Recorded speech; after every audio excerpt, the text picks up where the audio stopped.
नमस्कार दोस्तों, जय माता दी। आपका मेरे चैनल पर स्वागत है। मैं प्रियंका पांडे। दोस्तों, कार्तिक महीने के बाद जो है वो अगहन का महीना स्टार्ट होता है।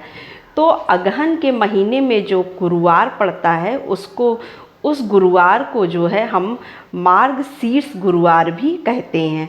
तो इस दिन जो इस गुरुवार को जो व्रत रखा जाता है, मार्गशीर्ष जो अगहन के महीने में जो गुरुवार होता है उसमें जो है हम माता लक्ष्मी और विष्णु जी की पूजा करते हैं। यह महीना बहुत ही शुभ, यह गुरुवार बहुत ही शुभ माना जाता है।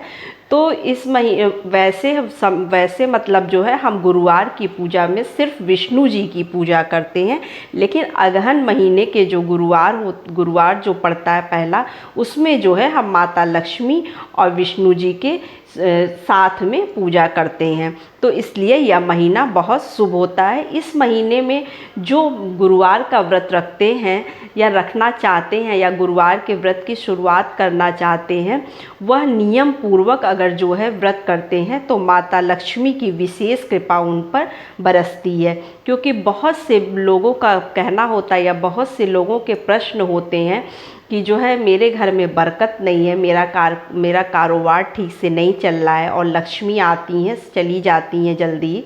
तो वो इस तरह से नियम पूर्वक जो है पूरे नियम और विधि पूर्वक अगर यह गुरुवार की पूजा करें, 4 गुरुवार की, क्योंकि माघ महीने में 4 गुरुवार पड़ेगा, उस 4 गुरुवार की पूजा करें तो उन पर माता लक्ष्मी की विशेष कृपा बरसेगी। तो चलिए जान लेते हैं कि इसमें कौन कौन से नियम के पालन करने हैं, कैसे पूजा करनी है और क्या क्या इसकी विधि है। तो इस बार दोस्तों अगहन महीने में हमें 4 गुरुवार मिल रहे हैं। तो इस बार अगर अगहन महीने में गुरुवार का व्रत करना चाहते हैं तो 2024 में गुरुवार का जो पहला व्रत पड़ेगा, पहला दिन जो पड़ेगा, वो जो है 21 नवंबर को पहला गुरुवार का व्रत किया जाएगा। तो आप इस दिन से गुरुवार का व्रत शुरू कर सकते हैं। तो हमें कितने गुरुवार करने चाहिए? तो अगर आप जो है अगहन महीने का गुरुवार कर रहे हैं तो आप जो है 4 गुरुवार करके उसका उद्यापन कर सकते हैं। और अगर आप जो है मतलब लंबे टाइम 2-3 साल तक करना चाहते हैं तो आप अगहन महीने से उठाकर इसको 2-3 साल तक कर सकते हैं और जब तक करना चाहते हैं कर लें, उसके बाद उसका उद्यापन कर दें। तो कोई भी इस व्रत को उठा सकता है इस माता लक्ष्मी की कृपा पाने के लिए। जैसे कि अन्य गुरुवार को हम केले की वृक्ष की पूजा करते हैं, तो इसमें जो है हम और केले के फल का त्याग कर देते हैं, तो इसमें माता लक्ष्मी और विष्णु जी की पूजा की जाती है। बेल वृक्ष की पूजा करने का भी बड़ा महत्व है। बेलपत्र माता लक्ष्मी को अर्पित करें। इस दिन आप केला खा के व्रत कर सकते हैं। ऐसे मतलब जब हम बृहस्पतिवार का व्रत रखते हैं तो हम केला नहीं खाते हैं, लेकिन जो हम अगहन मास में जो है जो व्रत करेंगे गुरुवार का, उसमें हम केला खा सकते हैं। तो पहले से अगर आप व्रत रख रहे हैं तो आप जो है केला ना खाएं और जो है माता लक्ष्मी और जो है विष्णु जी की जो है पूजा करें और केले का जो है केला आप उस दिन ना खाएं, अगर आप जो है पहले से व्रत कर रहे हैं तो। और अगर अगहन मास वाले 4 ही व्रत कर रहे हैं तो आप केला खा सकते हैं। तो नियम तो यह भी है कि सुबह सवेरे स्नान करके आप एक चौकी पर लाल और पीले रंग का वस्त्र बिछा दें, माता लक्ष्मी और विष्णु जी की संयुक्त प्रतिमा रखें, एक कलश लगाएं जिसमें श्री कलश आवश्यक है। जैसे कि मैं बताती हूँ कि हर पूजा में जो है दीप कलश रखा जाता है, लेकिन जो है जो ये अगहन मास में जो गुरुवार का जो व्रत हम करते हैं मार्गशीर्ष वाला, इसमें जो है श्री कलश की स्थापना की जाती है, जिसमें जो है हम सिक्का, हल्दी, रोली, फूल वगैरह डालकर पूजा करते हैं। उस दिन आप माता लक्ष्मी को अलग अलग प्रकार के भोग लगा सकते हैं। अपनी रसोई में खीर बनाएं, हलवा पूड़ी बनाएं, इनका भोग लगाएं। आप व्रत रखेंगे इसलिए आप इस प्रसाद को नहीं खा सकते हैं, दूसरे सभी अन्य लोगों को परिवार में प्रसाद दे सकते हैं। आप जिस दिन पारण करेंगे उस दिन प्रसाद को खाकर पारण करेंगे। तो पहले गुरुवार को अगर आप व्रत नहीं रख पाए हैं तो दूसरे गुरुवार से व्रत रख सकते हैं जो 28 नवंबर को मिलेगा।